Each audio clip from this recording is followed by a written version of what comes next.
Hey, how you doing? Hi, Tom. Sorry about that. How you doing today, sir? I'm doing swimmingly.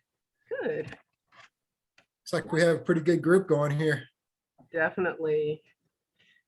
Yep, I see Jeff Gutbeg is here. Hi, Jeff. Good to see you.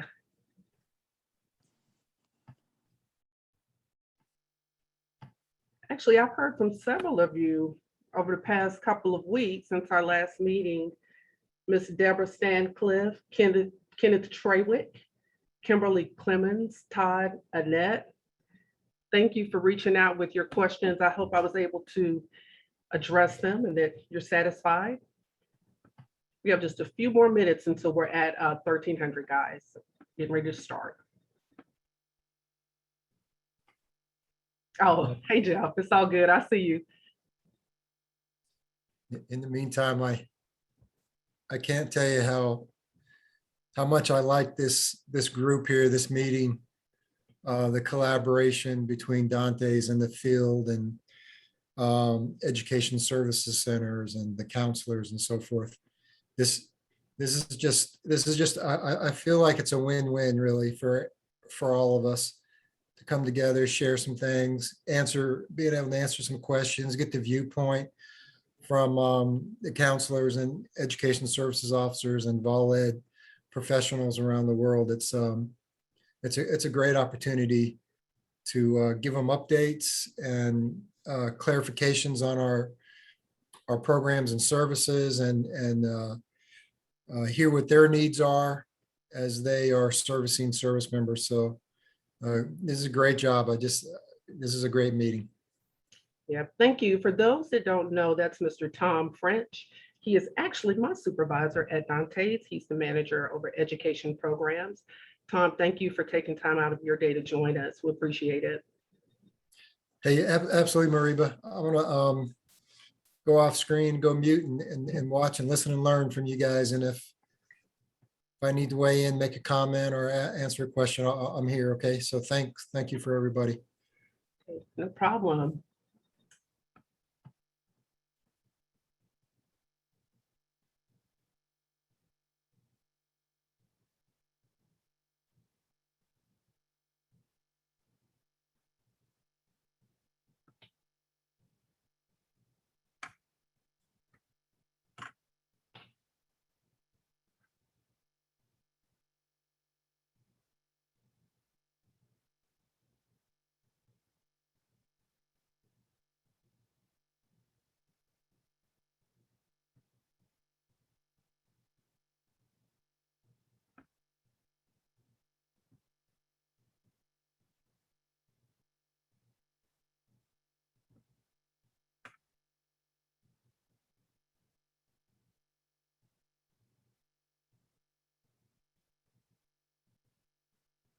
Okay, everyone, it looks like we have 1300 on my end. First, I'd like to say good afternoon to each and every one of you. Thank you for taking time out of your schedules to join our second DCSN meeting. It's just good to see you all, and please keep it in mind that this is our meeting, which means it's our space and our opportunity to talk and share ideas, so don't be bashful. Here's a quick look at our agenda for today. We're going to start off with just a couple of introductions and then remind you of the DCSN vision. And then we have a really great opportunity. Our Eastern Division Program Manager, Ms. Laura Dean, will join us. And then at that time, we'll have a quick discussion about education fairs. We want to hear from you in the field about what's been good for you in that arena. Try to share some of your best practices so that we can exchange ideas and get a better idea of what's happening out in the field regarding ed fairs. Then I will give you a couple of quick updates from Dante's, and then we'll do closing remarks. You guys ready? Let's do it. Thank you. Okay, first of all, introductions. I am Mariba Mag, but you all know me. We have exchanged plenty of emails, and thank you for being patient with me in regards to getting that calendar invite correctly sent out. So you guys are very generous, and I appreciate all your tips. And then today we have our other good friend and colleague, Miss Emily Bachman. She's an outreach coordinator at Dante's. And Emily is she's fairly new to the team, but her impact is felt throughout Dante's. In fact, if you've attended like a webinar or if you were at our recent PDI, all the technical pieces associated with those big events, Emily has her hands and her heart all over them. So welcome, Emily, and thank you for joining us today. Thank you, Mariba. I look forward to the discussion today. Thank you. You're welcome. Okay, real quickly, I think it's important that we remind ourselves and remind each other of why we're even here. Our network is just an opportunity for us to share information with each other, counselors within the same branches of services, and even counselors from different services. As we all know, there's really no such thing as an all Army base or an all Navy base anymore. All of our bases are purple, so it doesn't hurt to have information about the other services, or even better, to have a POC from that specific service that can speak to your particular situation accurately.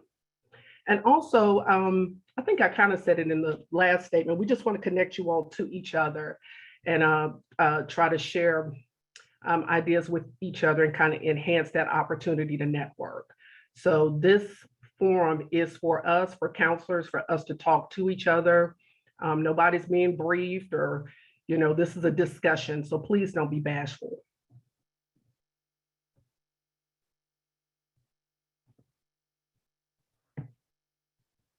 So at this time, I'd like to take a moment to introduce our guest speaker today, Ms. Laura Dean. She recently joined the Dante's team to support the management, admin, and implementation of the Central Command and Africa Command University and Education Support Services. Ms. Dean has over 16 years of experience working as a core and liaison between education leaders from the military services and contracted college university officials. Laura is fairly new again to Dante's, but she has a bevy of experience across all spectrums of education. And she was recently a part of the PDI. If you all were able to join, that particular event had Laura's hands and heart all over it. And so I want to welcome you, Laura, and thank you for agreeing to share some time with us today. Over to you. Thank you so much. And Mariba, I'm going to let you continue with the slides here. Appreciate you being in the driver's seat there. Nope. And I so appreciate you inviting me today. Mariba asked me to come today to kind of share what service members can expect when they are deployed.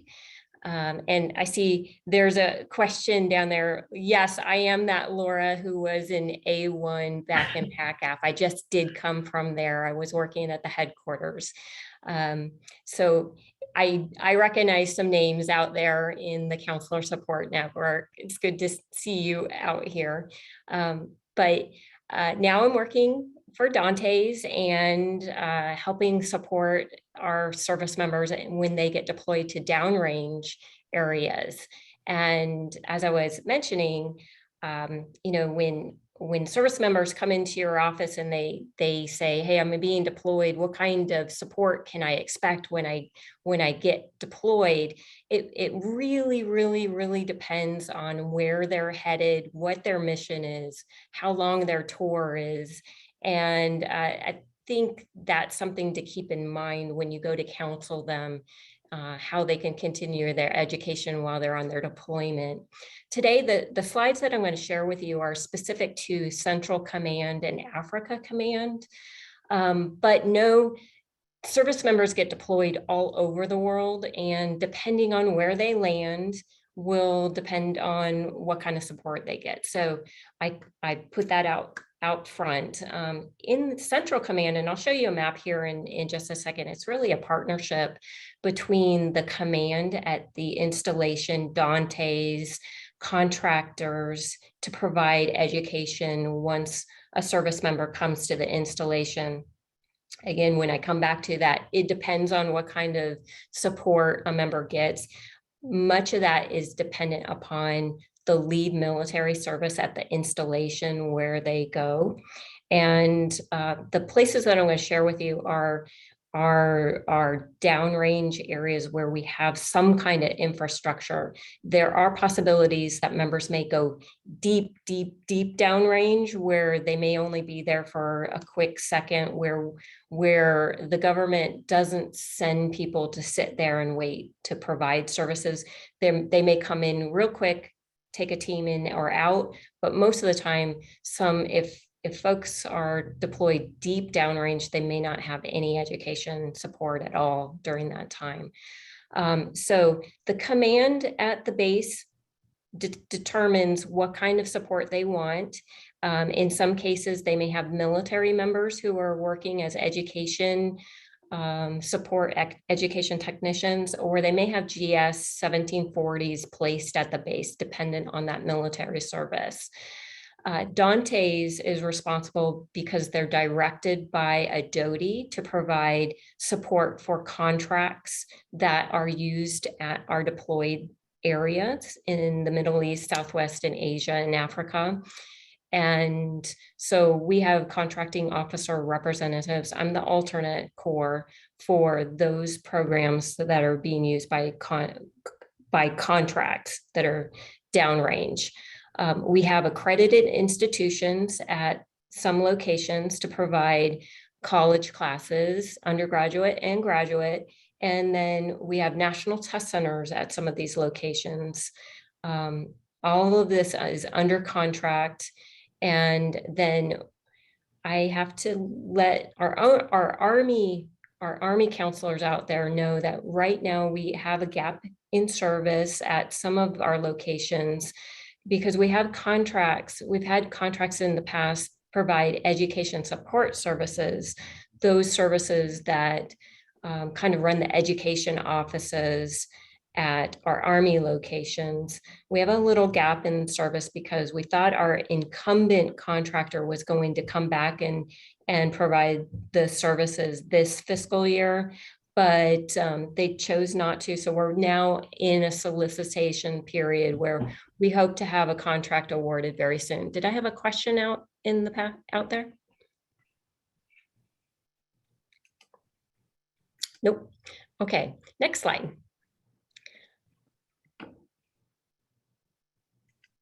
Okay, on this map, as I was mentioning, I'm just speaking to our installations where we have support in CENTCOM and AFRICOM. We have several countries, and as I mentioned on my previous slide, we have a little gap in some of our programs and services in Sinai and Kuwait, where we have Army-led education offices. And as of right now, they only have an education service officer at these locations, or they may even have a GS person to provide testing, but they right now have a little bit of they have fewer personnel who are providing the services because they were contractors in the past, and we're in the midst of a solicitation trying to get this awarded in FY22 very soon.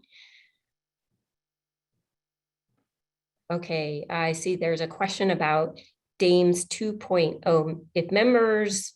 Yep. Laura, that is pertaining to a different program there at Okay. DANTES. I will address that, and I will get back to who is this, Mr. Good from Goodfellow Air Force Base, but I'll address it in a different time. Okay, no worries. So over in the CENTCOM and AFRICOM, we do have University of Maryland also providing college classes. And they also have national test centers where service members can go and take a CLEP or DANTES test.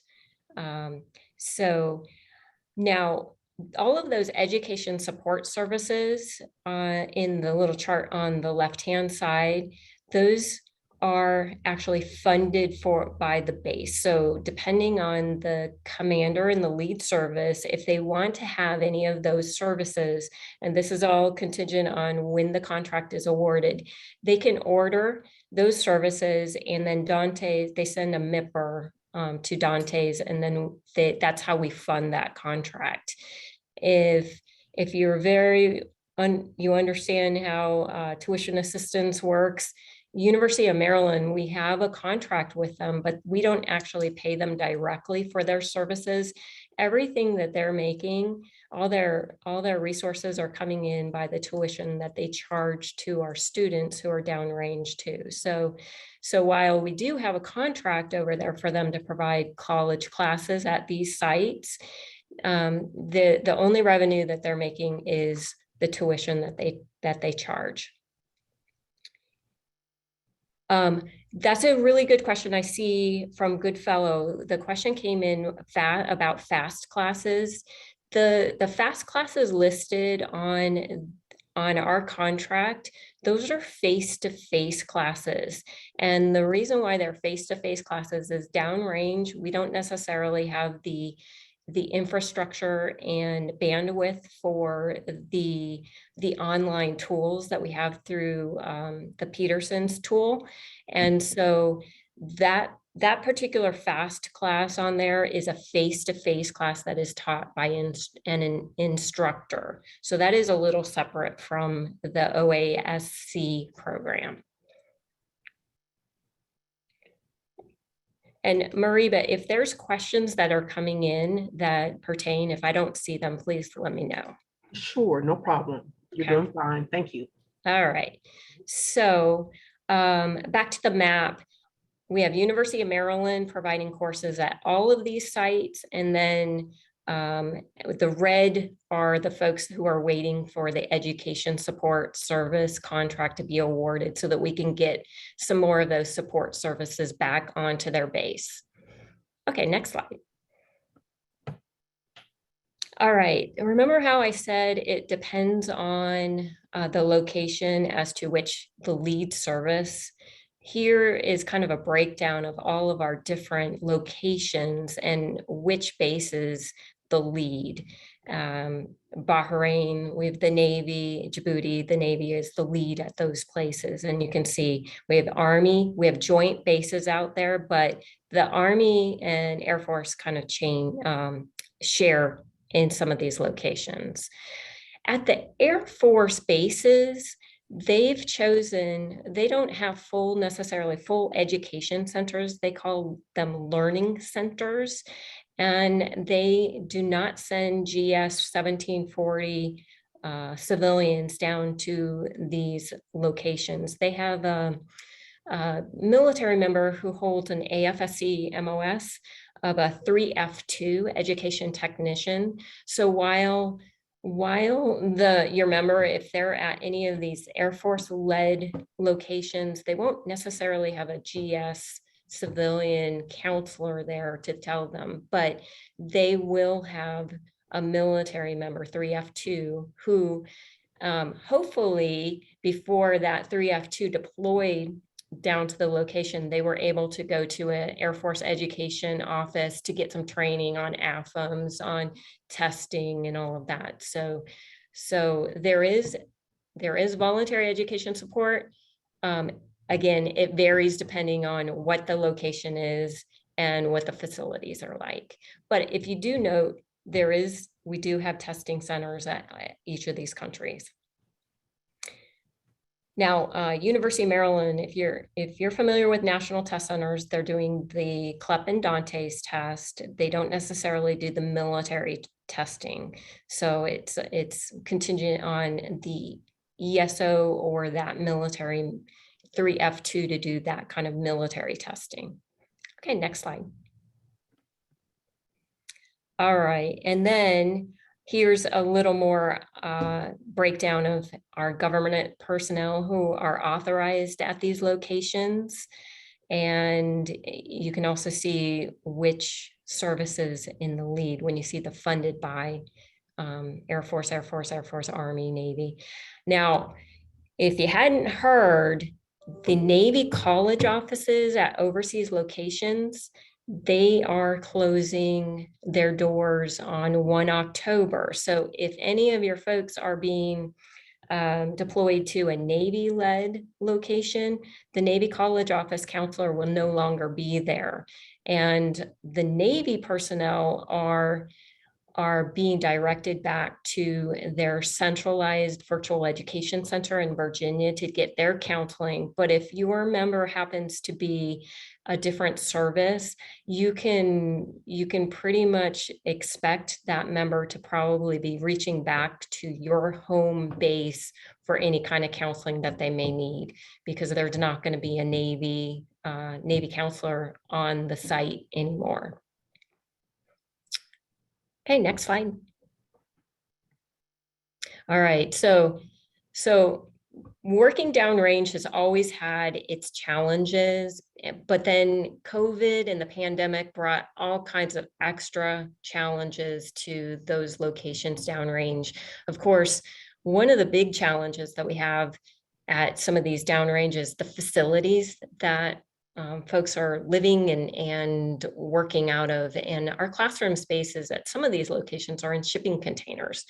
And many times they don't necessarily have internet or phone access. I understand at some of the locations, service members aren't even allowed to bring their personal cell phones with them, or if they have the phones, it's just they have maybe music on it, but they have to take their SIM cards out. Anything that's going to have an internet footprint, they're not allowed to do. So where these service members have to go to get any kind of internet is in a secured area where maybe the MWR or has a computer lab there. So it's nothing on Wi-Fi, it's very secured, and maybe they get to go over there every so often. So as you're counseling these students who are going downrange, you may need to remind them they may not have the same kind of connectivity that they may have when they're at their home. So if they're taking distance learning classes or something like that, they may need to talk to their home school and figure out workarounds. Other problems before COVID, even before we had political actions, sometimes the bases have military action against them. We've had bombings in the past.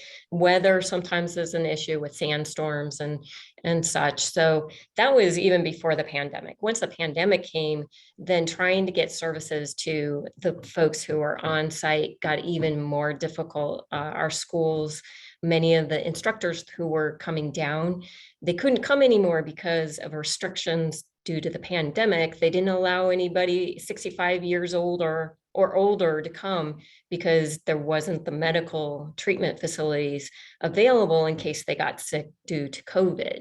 So we've been working with the schools to try to get new people in, younger people in, and then of course there's challenges of getting visas and background checks. Anytime that you send anybody to a foreign country, you have to do all of this background check to get CAT cards and visas. And then of course the airports shut down or closed. So there's lots of challenges to get actual professors downrange. And so if you look on our next slide, in an effort to flex to COVID operations, these are some of the things that are happening currently. And we're hoping that eventually we'll swing back and we'll be able to provide more face-to-face classes and increase numbers. But of course, as with everything, we're doing a lot more with technology. At some of the bases, we've been able to provide streaming class instruction. So the instructors might still be back in Europe, but they're streaming to the deployed location. And when I'm talking about the college courses of on-site, I'm talking specifically about University of Maryland Global Campus.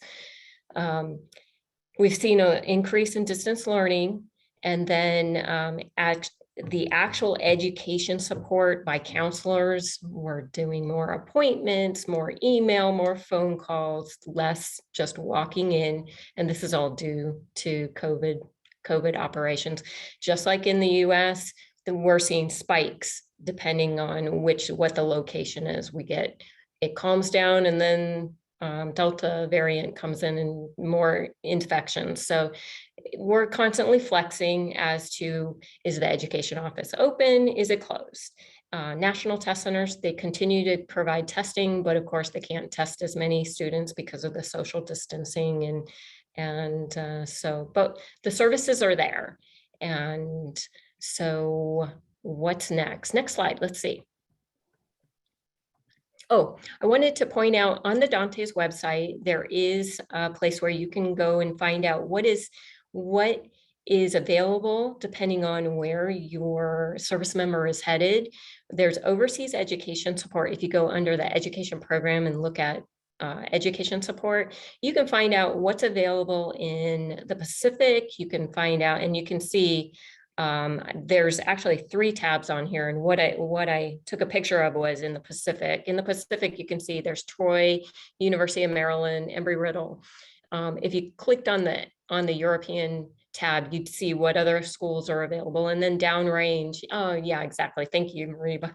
And downrange, you'll find that there's University of Maryland, and if you click on each of those emblems, it'll take you to the website of each of those schools. So if a student is interested in maybe taking a face-to-face class while they're deployed or at any of those locations, they can work with their home school, see if a particular class will work and transfer back to their home school, and work it that way. So next slide.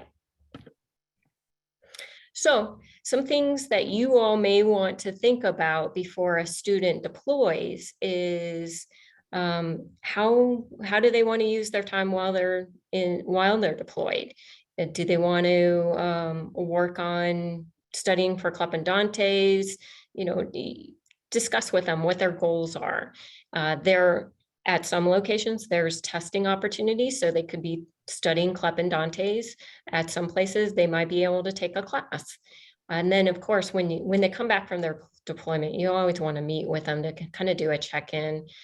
Sometimes, if they didn't do anything, sometimes it's hard to get motivated to get back into school. So that may be something that you want to engage with them. So that's just a brief overview of what's available.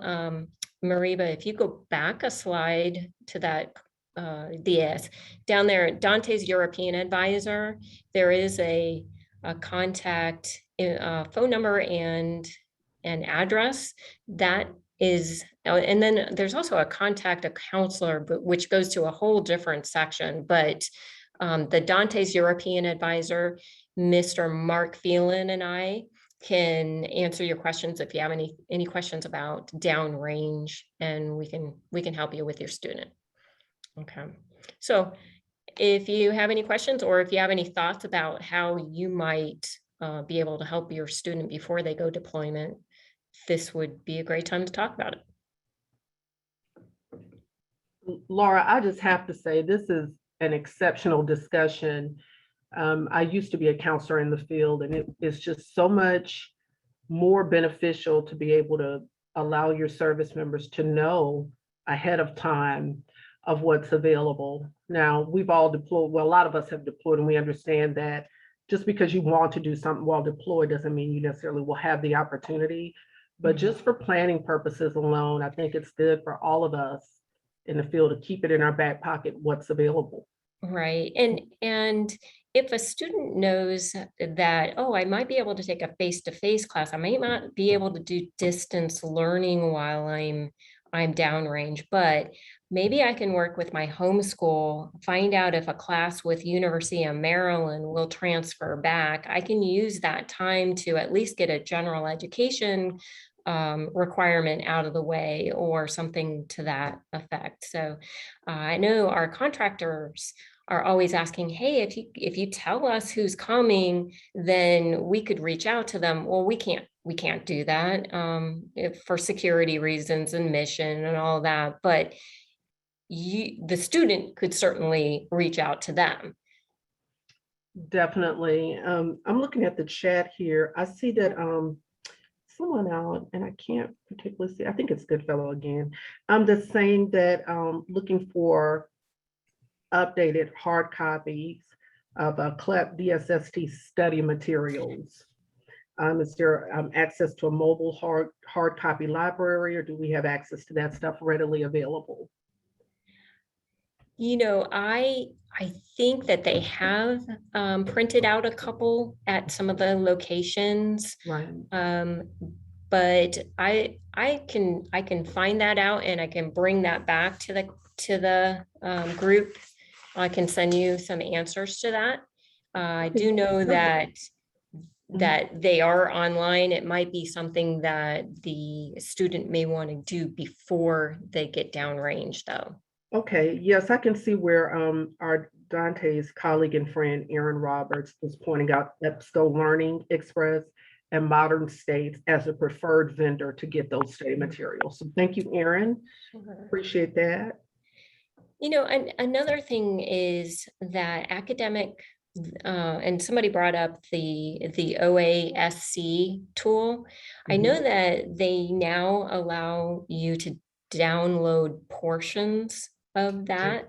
And so you can work on it offline. So that's something that that may be dependent on where a person is headed. They might want to try to download that and use it offline where they don't need Wi-Fi. Right, correct. That is with online academic skills. They had a webinar on last week. If there's some of you that are in here that are interested in that product, I'm sure it's on the Dante's YouTube channel by now, but online academic skills can be downloaded and taken along. Hey, and those are really great suggestions that I'm seeing from Goodfellow Education about having internet tablets that are not connected to the web, and maybe folks can check those out. Have that information downloaded onto a tablet, and it's there at the deployed site. That's something we definitely can relate to the education offices and learning centers down there if they haven't already done that. An excellent idea. Hi, good afternoon. If I could, and I apologize, I'm not typing in. We don't have access to Zoom on our government computers, so I'm calling in from Fort Bliss. This is incredible information for our soldiers that are deploying, and I appreciate the fact that you're providing this to us. We are also an MFGI site. So we deploy and redeploy about 80,000 Reserve and National Guard soldiers that we brief as they're deploying and redeploying. So we have these same types of conversations with them because they're on Title 10 orders and entitled to much of the same services that our active duty service members are on. But we don't, is there, and I said all of that, because I would really love a copy of the slides that you're using, or are these going to be posted somewhere for us to retrieve? Yes, I will get them. This is Mariba Mack speaking. How you doing today? Hi, how are you? It's Debbie Fetzer. I'm the ESO at Fort Bliss. Okay, thank you. I'm taking copious notes, but once the meeting has wrapped, I'll go back through the chat and connect the questions that showed up there with answers, and also you'll get a copy of the full slide deck. Okay, super. Thank you so much. You're very welcome.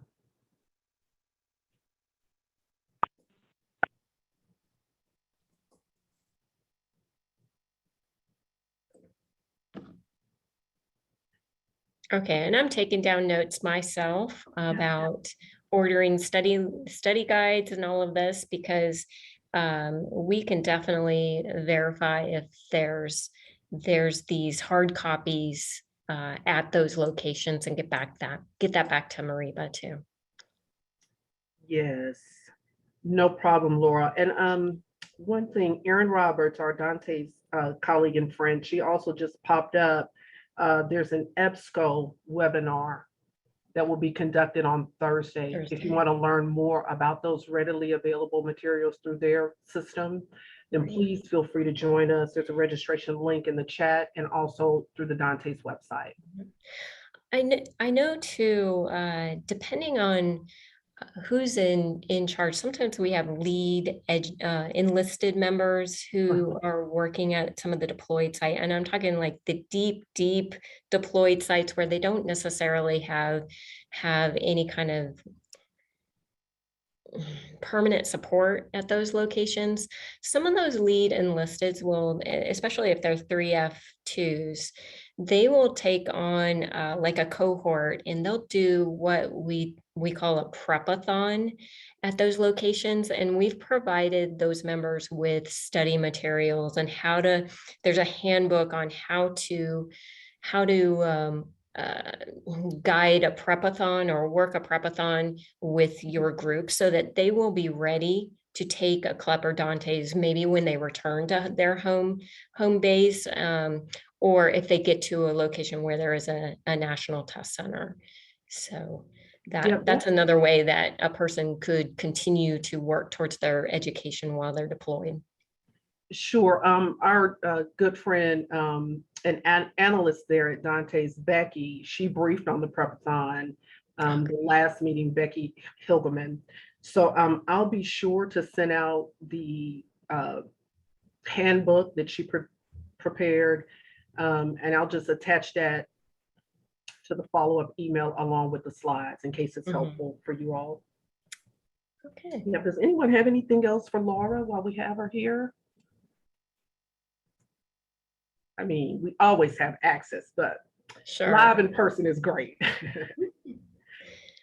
Well, I very much appreciate you all giving me your time and listening and being invited. I think this is an excellent forum for everyone to get together and ask questions. And naturally, if after you log off today, if you think of other questions, please feel free to flow those questions over to us and we'll get some answers back to you.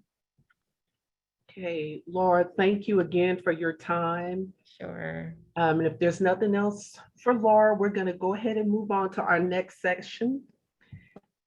If you remember, in the email I sent out to invite you to this great meeting, I was asking about education fairs.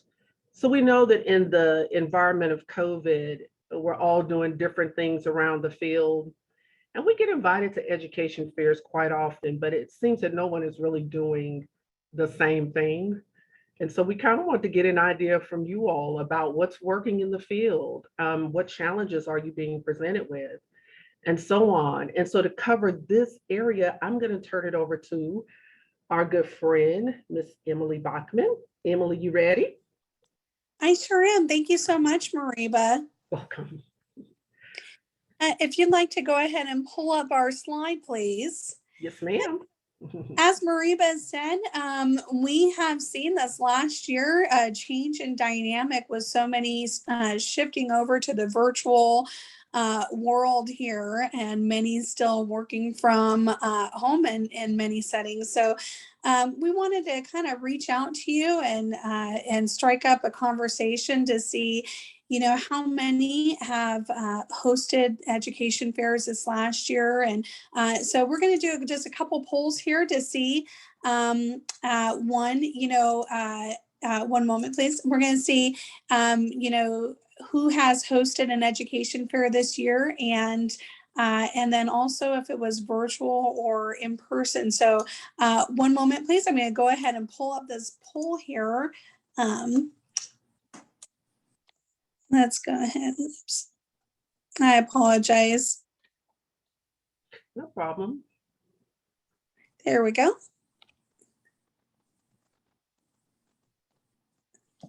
Okay. So if everyone can see, if you can go ahead and start marking your answers here, if you've hosted or are planning to host an education fair this year.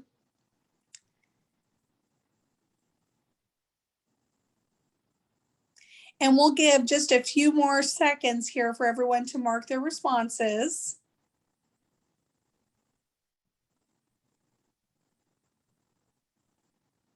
Looks like we still have a few more coming in.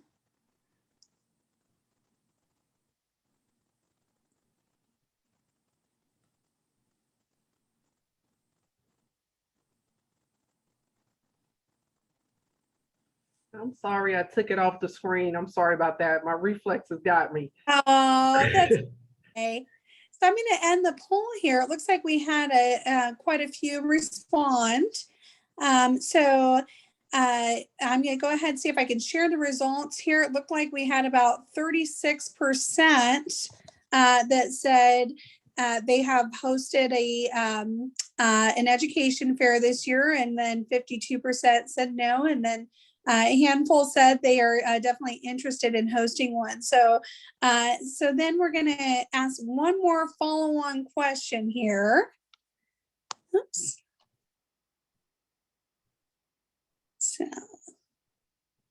So the follow-on question is, was the education fair hosted as an in-person or a virtual event?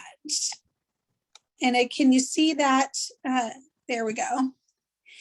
So if you'll go ahead and mark your answers for those that hosted an event or are planning to host an event. And we'll give this just a few seconds for responses to come online.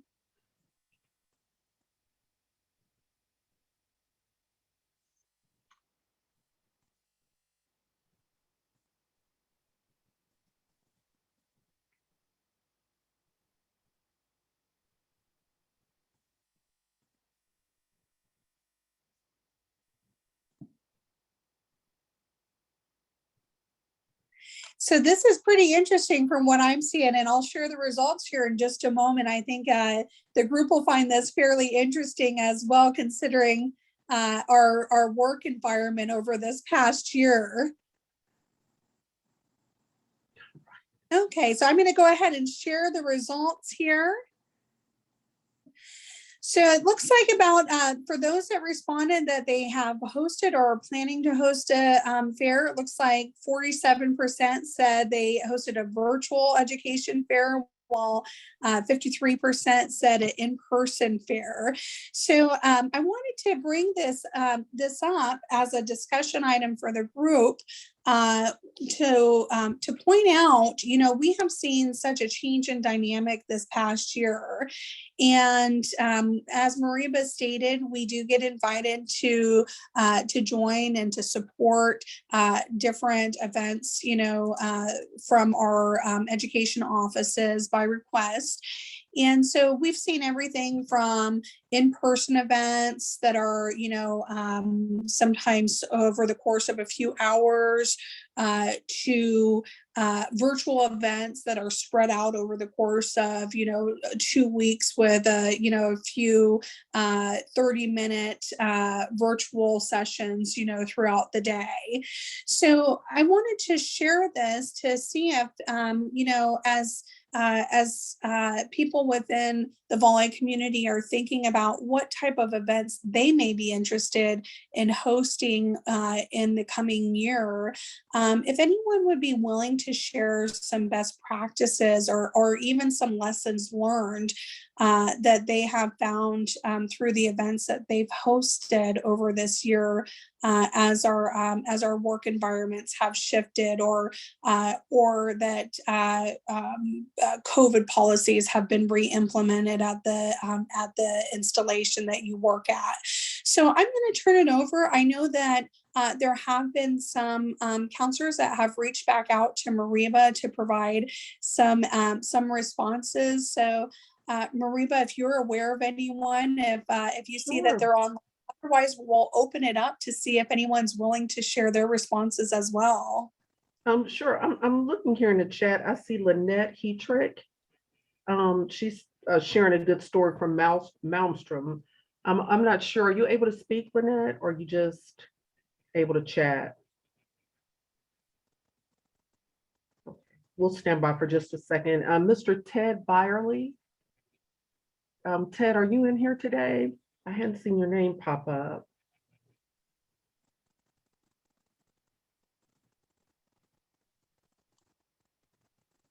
Okay, well, we'll stand by. Is there anyone out there that wants to speak directly to that? I see some good responses in the chat.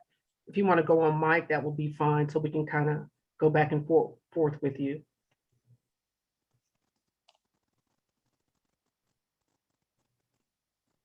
Oh, okay. Well, I'm going to share the one that Lynette shared in the chat. Okay.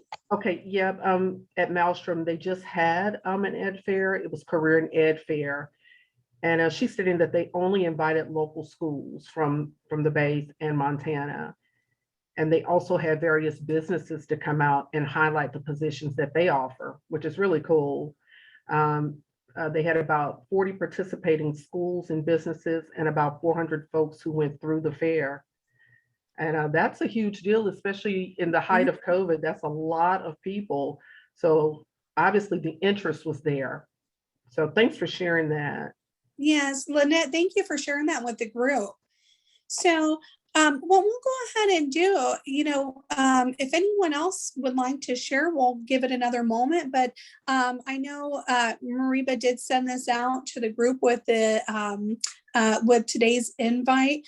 What I would like to ask, this is a great forum for us to share information with each other so that we can continue to offer great resources to our service members. So if you're willing to share best practices or lessons learned, if you wouldn't mind, sending Mariba a note, even if it's just a few comments on both, or if it was a virtual event, what platform that you used. I know those that information could really be valuable for others that are looking at hosting here in the coming months or coming year, and that way we can go ahead and compile that list and try to share that with the team. Sounds Hi, really Emily.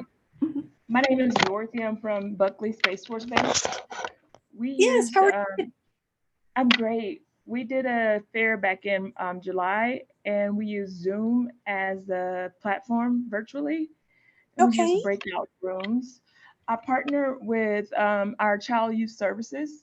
So instead of just making it for military members, we open it to families as well as spouses and high school seniors and juniors. Oh, We had over wow. 20 colleges come in and present information, as well as 2 local school districts. So families could jump in and learn about and talk with colleges in the breakout room, or they could get information that the schools were presenting. And instead of just having schools wait for people to come through, we had them present information like on how to apply for colleges, what scholarships to expect, things of that nature, what programs they offer. We had a pretty good turnout. Like I said, we had 20 colleges and 2 local school districts, as well as like tutor.com came and presented information like helping services. So it was pretty good, but we were just low on participation because Buckley is a 24-hour ops base. And I don't think we did a good job of advertising through our unit to get the information out to airmen so that they could talk directly to schools. Air Force ROTC came along as well to present information to airmen who may be interested in commissioning. Man, that sounds like you all had a time. That is phenomenal. Yeah, it sounds, and I know sometimes whenever we see low participation, sometimes we can get a little bit down on ourselves over that. But it sounds like with as much energy and effort that you put into that event, that those that did attend, it was really valuable to them. And I don't know if you had recorded any of the sessions or not, but I'm sure that it sounds like a great event nonetheless. And I love that you incorporated the breakout rooms and you kind of looked at the total family picture.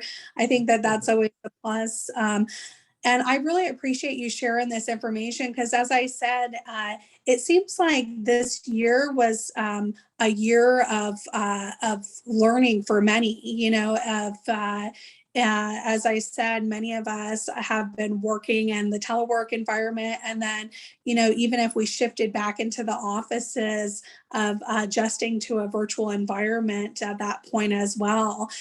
So I appreciate that you were willing to share your remarks of, the things that went really, really well for you. And then the things that, some lessons that you had learned of maybe some adjustments for the next session. So Thank you for sharing your remarks. Thank you so much. I do have in the chat here, Mr. Jeff Goodbig. Jeff is at a reserve wing, and the challenge they face with doing an ed fair, career fair, or combination of both with the 2-day compressed schedule is finding the time. And Jeff is asking if anyone in this network has provided an education fair to a reserve unit. And if so, his contact information is here in the chat. If you wouldn't mind reaching out, directly, or you can email me and I can put you in touch. But this is what our conversations are all about, is just learning from each other. And so, Jeff, thank you for putting your situation out there. And I hope we can, I'm sure we'll find someone in this dynamic group to address it. And the Air Force member from Buckley as well. Thank you so much. Sounds like you all had a wonderful event. Don't get down on yourself. You laid it out beautifully. Yes, yes.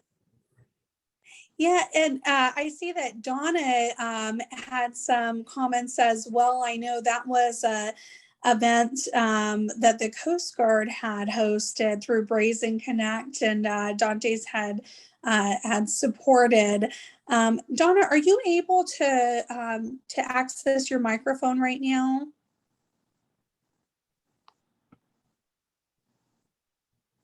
Hi, Donna Duhlberg. Always good to see you.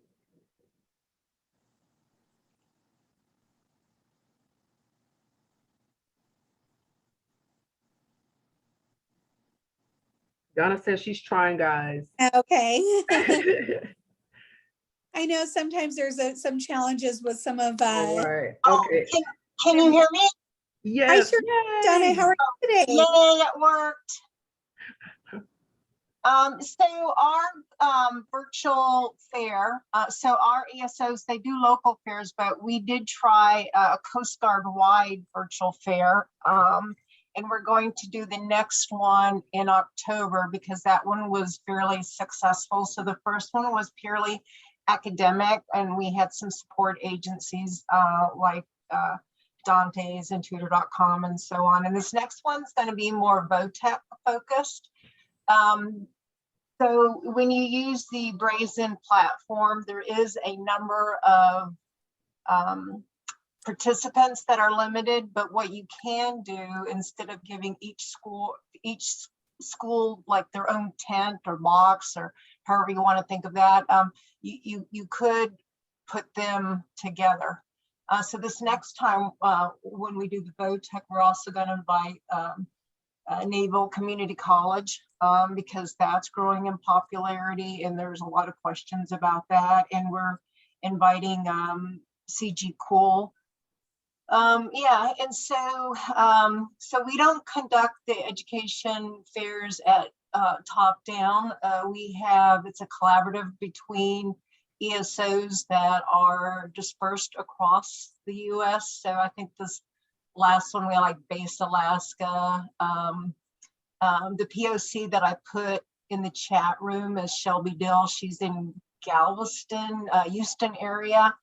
And anyway, they collectively meet and then they'll put together this virtual fair, and they'll each bring their recommended schools or agencies. And so it's nice. And then we help promote that. And so when you promote it, we use the senior enlisted gold badge and silver badge network. That seems to get the word out best. Plus we also mass email. We also try to use the NCMES, the Navy system that processes TA to get the word out. But I don't know if we'll do that next time. We had, people weren't familiar with that system and its messaging. And so I think that was a little confusing. People didn't know, like, oh, what is this? But yeah, we had good turnout. And yeah, so it's just important if you have it, just to really, market it well. So it's worth everybody's time. The worst thing is to have all these schools show up and then they only have 4 or 5 visitors all day long. So that's not fun. Yeah. And Donna, I really loved how you partnered and it was a collaborative effort, because I know that there's a lot of manpower hours that go into hosting these events, whether it's an in-person or virtual event. And so I really liked that about with the Coast Guard event, that that you had approached it from a collaborative perspective of, incorporating the ESOs, and everyone had a part in this. And it was very well organized. And I think, from those who participated as a vendor, or the colleges, to those who participated from the service member perspective, I think everyone saw that it was well organized and felt well supported, and knowing the expectations of the event and Mhm. how to connect. And I know Mariba had to help support that event as well as one of the program managers. So kudos and very well done. I really thought that that event was well done. So thank you for sharing that information with the group. And that was my first time working together with Brazen Connect, and I really like that platform as well. So Yes, and then, and if Mhm. anybody's wondering, we also did a legal review, because that platform, we didn't purchase that. Coast Guard has no money. So I think that platform belonged to one of the schools, maybe DeVry. And so I did do a legal review to make sure that that wasn't a gift. And so for those of you who Mhm. have to go through those kind of things, just if you need that legal review, I can provide it. So it's perfectly fine. And then I would say the only other thing I'd say is, yes, I'll pass along the kudos to the ESOs, because they did that, putting that together.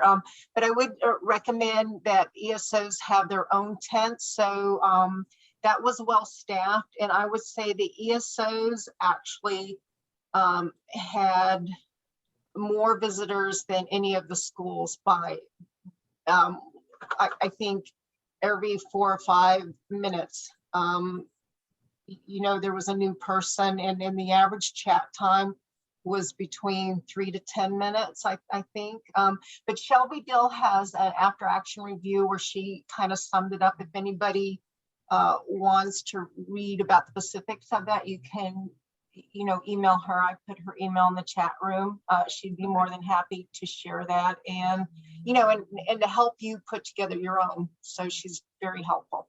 She is, yes, I can vouch for that. Thank you, Donna, for sharing. We appreciate your input as always. Thanks for letting me share. Thank you.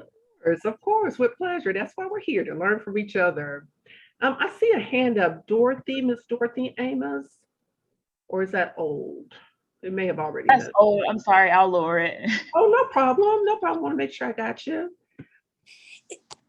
Okay, Emily, thank you for approaching that topic. yes, thank you so much for having me as well. I sure appreciate it. And as always, a great discussion. Sure. Okay. You all, the time gets away so quickly, but I do want to spend just a few minutes doing a quick follow-up from our last meeting. Our last meeting, it was asked if the public speaking DSST was working. Well, I received word from that section that it is back up and running. And if you're having any difficulty with that, to reach back to us, and we can address it directly with the vendor. Someone else asked if this meeting, this forum, will be offered at varying times. At this stage in the, the development, because we're kind of just growing as we go, we don't have that capacity, but what we do have is a wonderful VES team that will make certain that this video recording is posted on our YouTube channel in a few days. So for our colleagues who are stationed all over the world, they will have access to the information, which will be beneficial, especially considering Laura's topic from today. So we're going to stand by on offering it multiple times. And another thing is we've been discussing the DCSN collaboration space, a place for us to hang all this information that we're focused on sharing and keeping updated with those of you in the field and with those of you in the field sharing with us. We are in the final decision-making process on that, on which platform we're going to go with. A few of you from out in the field reached out to me and gave me your input, which will help us make that final decision. But we hope to have rollout of that collaboration space in the next couple of weeks. And perhaps I'll even be able to send it out with the meeting notes from today. So we're asking that you stand by for just a bit longer on that. And with that, we have about 5 minutes remaining. Does anyone out there have any questions that you'd like to ask here in these final few minutes? If you do, then if you want to say them into a mic, we can talk about them live. If you want to put them in the chat, I'll get a copy of this chat and I'll make sure I scrub it and answer those questions and get them out to you like we did with the last meeting. Anybody? Yeah, I know the last time we spoke, we also talked about the frequency of this meeting. And at this time, we're running at about a 9 to 10 week interval. And for all rights and purposes, we're going to stay, kind of in that interval for now. But that doesn't mean just because we're not having a formal meeting that you can't reach out with a breakthrough question and say, hey, do you know anything about X, or do you know anyone out there that can help me field whatever topic? So please don't hesitate to do that.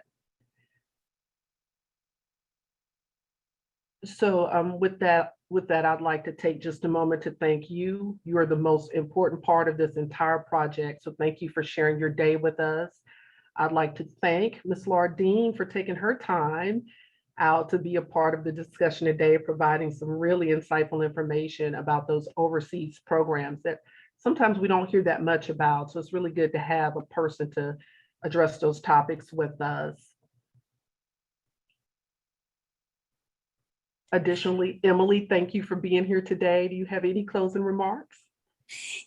Yes, Mariba, thank you for having me. And I'll go ahead and stop the recording here in a moment. I see that we have some dialogue going on in the chat function. So I'm going to go ahead and leave the meeting open so that discussion can continue. So please feel free that crosstalk. We encourage that. And we'll go ahead and keep this meeting running as long as it's needed for that cross discussion to go on. Thank you, Emily. You're always thinking about the details. I appreciate you so much.